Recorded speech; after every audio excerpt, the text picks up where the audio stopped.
Assalamualaikum warahmatullahi wabarakatuh. Langsung saja kita lanjut perkuliahan atau kita lanjutkan materi untuk perkuliahan semantik kita. Pada pertemuan sebelumnya kalian sudah belajar tentang jenis-jenis non-literal meaning atau figurative language. Dan pada pertemuan kali ini kita akan fokus pada metafor dan metonimi. Karena kalau kalian membaca buku-buku semantik, majas yang masuk atau yang secara spesifik dibahas, itu biasanya ya hanya dua ini, metafor dan metonimi, dengan porsi metafor yang lebih besar. Langsung saja. Jadi kalau kalian lihat di sini pengertian metafor adalah conceptual operation yang tercermin dalam bahasa manusia yang memungkinkan penutur untuk menyusun dan menafsirkan bidang pengetahuan dan pengalaman abstrak dalam istilah pengalaman yang lebih konkret. Jadi manusia itu kan suka melakukan simplifikasi gitu ya. Jadi ketika dia misalkan mendapati suatu fenomena atau bukan fenomena, jadi ada misalkan dia ingin menyebut sesuatu, tentang suatu hal yang hal tersebut sifatnya abstrak. Nah, biasanya dia akan mencari-cari sesuatu yang lebih konkret dari pengalaman dia. Jadi misalkan selama kita hidup itu kan kita sudah mengenal banyak sekali istilah. Jadi katakanlah istilah tersebut adalah istilah yang lebih konkret atau istilah yang kita kenal. Nah, suatu ketika kita melihat ada hal yang misalkan belum pernah kita tahu sebelumnya, nah kita berusaha untuk membuat hal tersebut menjadi lebih mudah dengan cara menggunakan atau meminjam istilah yang sudah kita kenal.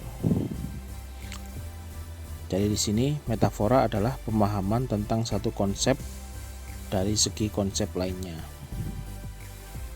Menurut pandangan Lakoff dan Johnson yang kemudian akan saya singkat dengan LJ gitu saja, Lakoff and Johnson,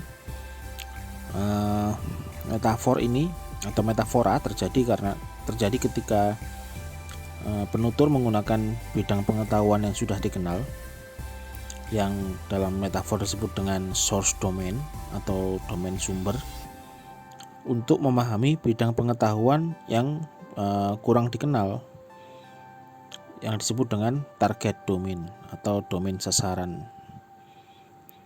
Domain sumber biasanya dipahami melalui pengalaman kita, yang jadi kita sudah gampangannya domain sumber itu hal-hal yang sudah kita kenal, sesuatu yang ada di sekitar kita dan kita sudah akrab dengan hal tersebut. Sementara domain target itu yang tadi itu sifatnya abstrak, sehingga ketika kita meminjam domain atau meminjam istilah dari domain A untuk digunakan dalam domain B, nah di sanalah terjadi apa yang disebut dengan metafor tersebut. Contohnya di sini saya ambilkan dari pidatonya Pak SBY. Kehidupan berbangsa adalah perjalanan.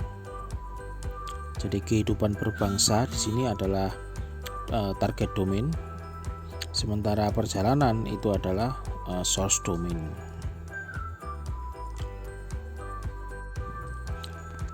Misalkan ada contoh lain, dunia ini panggung sandiwara. Nah, di sana dunia ini itu adalah target domain, sementara panggung sandiwara itu adalah source domain. Jadi tadi itu ya, gampangannya metafor tadi terjadi manakala kita meminjam istilah yang digunakan dari source domain untuk digunakan pada target domain. Jadi misalkan ini, domain itu kan artinya ranah ya. Jadi misalkan ada domain tentang air atau cairan. Jadi kata-kata seperti aliran, seperti kemudian banjir, seperti kemudian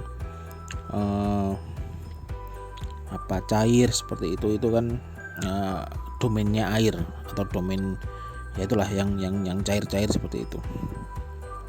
Kita gunakan domain tersebut atau kita pinjam istilah-istilah yang dari domain tersebut untuk kita gunakan pada domain yang lain. Misalkan domain tentang keuangan, misalkan muncul misalkan kalimat kucuran dana, aliran dana, banjir hadiah, atau misalkan kalau kalian habis dikirim dari orang tua gitu kan, misalkan kalian bilangnya, ayo tak traktir, barusan cair nih. Nah, jadi kata-kata tersebut yang berasal dari domain air dan dipinjam ke domain lainnya, itulah yang menyebabkan terjadinya metafora. Jadi itu ya, mohon dipahami pengertian dari source domain dan target domain. Ini ada contoh, my car is a lemon dan Dr. Jones is a butcher. Jadi di sini ada domain dari buah-buahan dan yang satunya adalah domain dari ini ya, dari pekerjaan misalkan, yang kemudian digunakan untuk menggambarkan tentang mobil dan tentang Dr. Jones ini. Jadi ini konteksnya dalam bahasa Inggris ya. Jadi masyarakat Barat atau masyarakat Inggris atau English native speaker, mereka mempunyai ciri-ciri tertentu tentang buah lemon. Jadi misalkan lemon itu kan rasanya asam gitu, kemudian kecut seperti itu. Lalu kemudian kalau tukang daging misalkan, kalau dalam konteks ini ya, orang-orang Inggris atau Amerika itu digambarkan sebagai pekerjaan yang berantakan, kemudian kasar seperti itu kan, kayak jadi kita mungkin kayak tukang jagal itu kan. Nah, jadi pengetahuan yang familiar dari penutur tentang lemon dan tentang tukang jagal tadi itu kemudian dilekatkan untuk menggambarkan aspek negatif dari mobil dan juga dari pekerjaan si Jones itu sebagai seorang dokter. Jadi kalau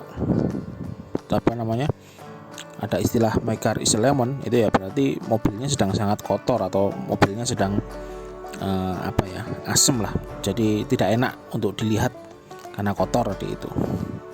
Sementara yang Dr. Jones is a butcher, yaitu berarti Dr. Jones itu seorang dokter yang kerjanya berantakan, yang kasar, yang tidak terlalu bagus misalkan seperti itu. Sekarang kita beralih ke jenis-jenis metafor. Menurut Lakoff and Johnson, ada 3 jenis metafor, yaitu yang pertama adalah structure metafor. Kita bahas dulu yang ini ya, metafora struktural ini. Jadi kalau ada istilah structure atau struktur ya, kayak kalian kuliah mata kuliah structure gitu kan. Nah, itu berarti ada sesuatu yang jadi akan membahas pola, sesuatu yang bisa dilihat polanya.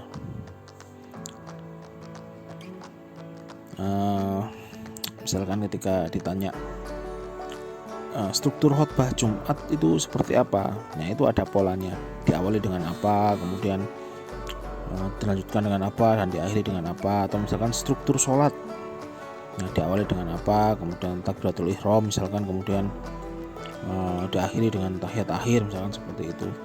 Jadi ada pola yang bisa dilihat. Sama dengan metafora struktural ini. Jadi metafora struktural ini metafora yang terpola. Jadi bisa diamati bahwa misalkan kalau target domainnya itu berupa A, nah biasanya source domainnya berupa B. Karena itu kemudian di akhir bisa disimpulkan bahwa bla bla bla adalah bla bla bla. Mungkin ini ya, biar tidak bingung langsung contoh saja. Jadi misalkan di sini ada ini ya, ada beberapa kalimat. Misalkan ini ya, mereka menyerang semua yang kami katakan. Sudut pandangnya tidak bisa dipertahankan. Saya akhirnya menang dalam perdebatan, misalkan seperti itu. I finally won or lost the argument. Atau kami menghancurkan argumen mereka. Mereka menyerang argumen kita, misalkan seperti itu. Nah, dari banyaknya target domain di sini yang berupa argumen, itu source domainnya sama yang digunakan, yaitu dari domain perang, sehingga kemudian dapat ditarik kesimpulan bahwa argument is war. Jadi debate or argument is war, karena domain sumbernya kebanyakan dari istilah perang. Sama dengan misalkan kalau kalian yang suka sepak bola, itu juga sama, bisa disimpulkan kalau football is war, karena istilah-istilah yang digunakan dalam sepak bola itu kebanyakan meminjam dari domain-domain perang. Mereka melakukan serangan balik, tim lawan berusaha bertahan, jadi istilah serangan balik, bertahan. Kemudian misalkan Del Piero melakukan tembakan ke arah gawang, ada istilah tembakan. Itu adalah istilah-istilah yang digunakan dalam istilah perang. Bahkan kemudian ada istilah defense, attack atau attacker, misalkan seperti itu. Nah, itu istilah-istilah yang digunakan dalam domain perang, sehingga kemudian di akhir memunculkan kesimpulan bahwa karena tadi itu ada pola bahwa istilah-istilah dalam sepak bola itu kebanyakan menggunakan domain dari perang, sehingga kemudian bisa disimpulkan kalau football is war, misalkan seperti itu. Ini ada contoh-contoh dari target domain lainnya. Misalkan ini ya, love is a journey, karena misalkan didukung oleh pola-pola yang sama dari domain perjalanan. Ini misalkan juga hidup adalah perjalanan. Jadi kenapa muncul kesimpulan ini? Ya karena itu istilah-istilah dalam hidup itu kebanyakan meminjam dari domain perjalanan ini. Ideas are food, misalkan juga ini kalian bisa baca sendiri. Lalu kemudian, di sini tentang love. How do we conceptualize love? Jadi di sini ada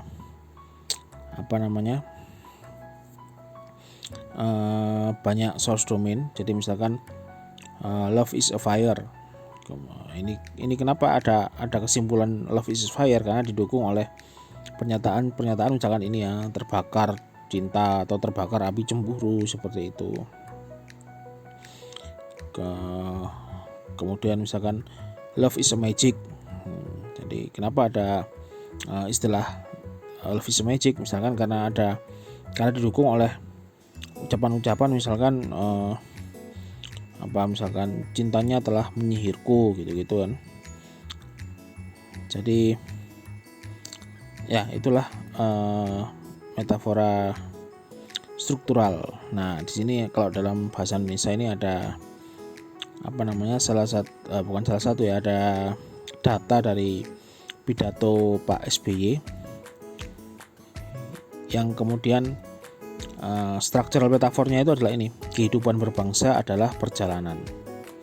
Jadi Pak SBY itu dalam beberapa ucapan di pidatonya itu dapat disimpulkan bahwa menurut Pak SBY kehidupan berbangsa adalah perjalanan, karena banyak sekali source domain dari perjalanan yang digunakan untuk menggambarkan kehidupan berbangsa sebagai target domain ini.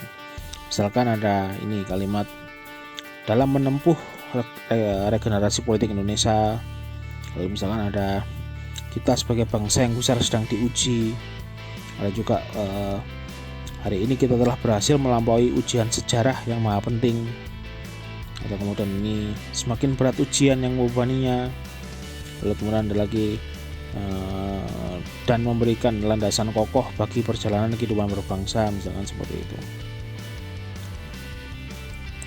Jadi kemudian dapat ditarik kesimpulan bahwa kehidupan berbangsa adalah perjalanan. Selanjutnya adalah metafora orientasional atau metafora orientasi. Metafora orientasi ini memberikan konsep orientasi spasial dengan mengasosiasikan bidang pengetahuan abstrak atau mengasosiasikan tadi target domain dengan beberapa aspek pengetahuan atau dengan source domain yang berasal dari ini ya, jadi kalau space itu kan ada atas, bawah, depan, belakang dan sebagainya itu. Jadi kemudian misalkan ada ini ujaran atau kalimat I am feeling up. Jadi saya merasa naik, ini ada kata up, atau saya sedang down nih. Ya, misalkan kalian curhat dengan temannya, aku lagi down, atau aku lagi ngedrop kayak gitu-gitu, atau misalkan Dimas Ahmad namanya sedang naik, misalkan seperti itu. Nah, itu berarti termasuk ke metafora orientasional ini. Jadi kalau Lakoff and Johnson ini menyebut metafora ini dengan happy is up, sad is down, seperti itu.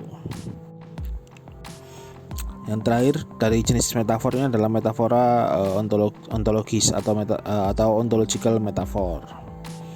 Jadi metafora ontologis ini secara gampangnya adalah personifikasi. Jadi personifikasi masuk, atau personifikasi itu adalah ontological metaphor. Ini ya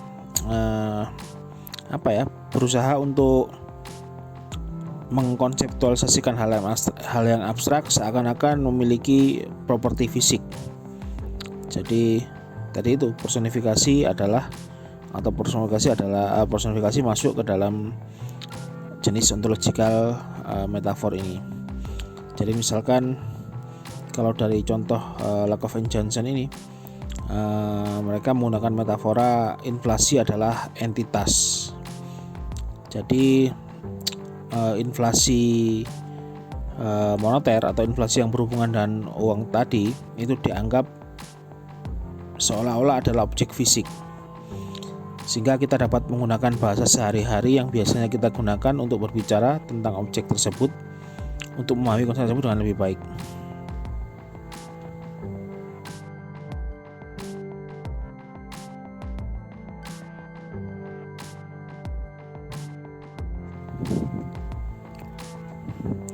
Contohnya bisa dilihat di sini ya.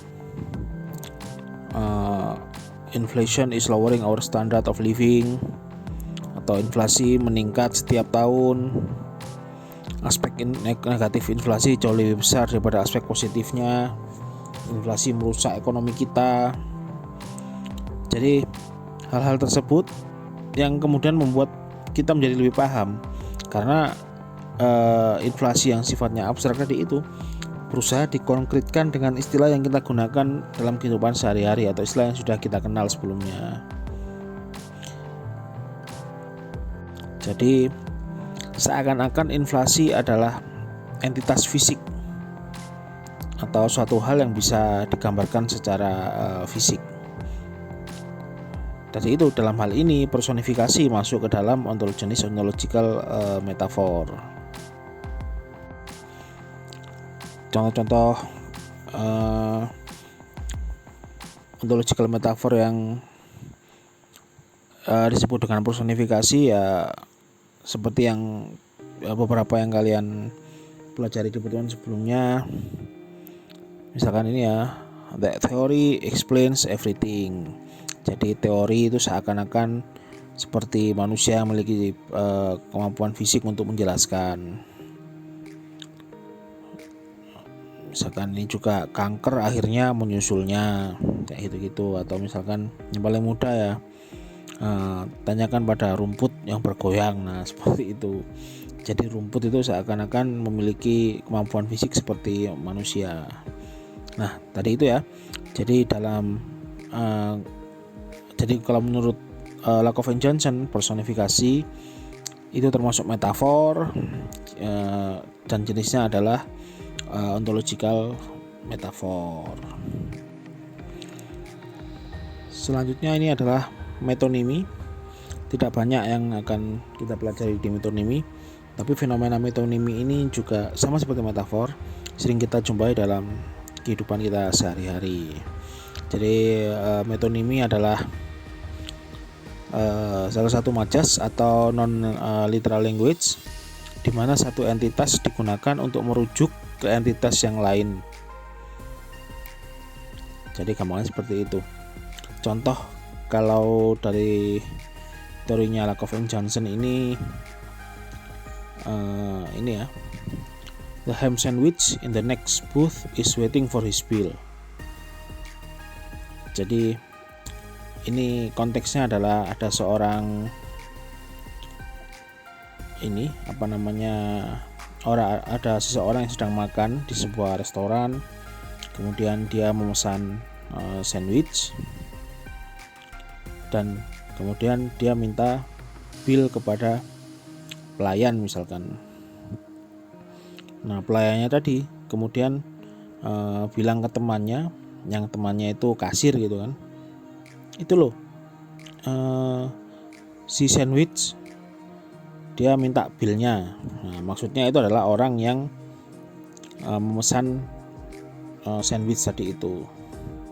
Kenapa dia nyebutnya si sandwich? Ya karena dia tidak kenal dengan si pemesan sandwich, karena memang dia melayani banyak orang di restorannya. Jadi untuk mempermudah, dia menggunakan atau dia merujuk ke entitas lain, yaitu tentang makanan yang dia pesan. Karena itu udah nyebutnya si sandwich itu loh, mau minta billnya. Atau misalkan si soto ayam mau nambah kopi. Jadi untuk mempermudah, karena dia tidak kenal satu-satu nama ini ya, nama pelanggan di restorannya. Atau biasanya kalau di kita menggunakan nomor 23 tambah air, nomor 4 meja nomor 4 nambah apa, misalkan nambah daging. Jadi yang nambah itu bukan mejanya, bukan nomornya, bukan juga soto ayamnya, tapi orangnya kan. Nah menggunakan entitas tertentu untuk merujuk pada entitas lainnya, itu disebut dengan metonimi. Contoh lainnya ya, kalian menyebut apa ya, semua air mineral dengan aqua, beli aqua. Nah itu padahal yang kalian beli misalkan Aquin, misalkan ada aquanya Win, itu namanya Aquin, tapi kalian nyebutnya dengan aqua. Nah itu juga termasuk metonimi. Kalian tinggal di kos kemudian minta ke teman kosnya Rinso, padahal teman kos kalian pakai Daya. Nah itu juga metonimi. Banyak Banyak sekali contoh metonimi dalam kehidupan sehari-hari. Kalau di Malang, merek apapun motornya itu nyebutnya Honda. Jadi yang orang-orang yang asli Malang menyebut motor apapun, entah itu Yamaha, entah Suzuki, dengan sebutan Honda.